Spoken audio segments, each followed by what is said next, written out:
বাংলাদেশের এক প্রাচীন জনপদের নাম সিলেট, যা পুণ্যভূমি বা আধ্যাত্মিক নগরী হিসেবেও পরিচিত। সুরমা নদীর কোল ঘেঁষে গড়ে ওঠা প্রাকৃতিক সৌন্দর্যের লীলাভূমি এই নগরী সিলেট, সিলহট, শ্রীহট্ট, শ্রীভূমি ইত্যাদি অনেক নামেই পরিচিত। প্রত্যেকটি নাম নিয়ে প্রচলিত রয়েছে কিংবদন্তি, আবার কেউ কেউ একে জালালাবাদ বলেও অভিহিত করেছেন।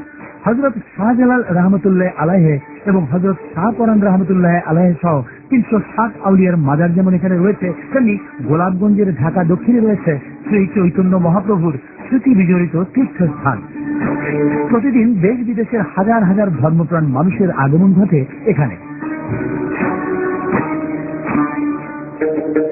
পাহাড়, টিলা আর দিগন্ত বিস্তৃত চা বাগান যেন সিলেটকে ঢেকে রেখেছে এক সবুজ চাদরে। সিলেটের খ্যাতি সারা বিশ্বে পৌঁছে দেয় এখানকার চা।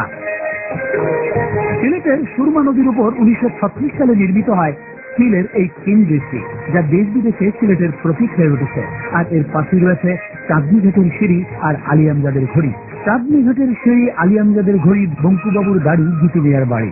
সিলেটকে নিয়ে আঞ্চলিকে প্রবাদ বাক্য এখনো জনপ্রিয়। সিলেটের গোয়াইনঘাট উপজেলার জাফলং পর্যটন কেন্দ্র হিসেবে গুরুত্বপূর্ণ স্থান। সিলেটে রয়েছে প্রাকৃতিক গ্যাস ও তেলের মতো প্রাকৃতিক সম্পদ।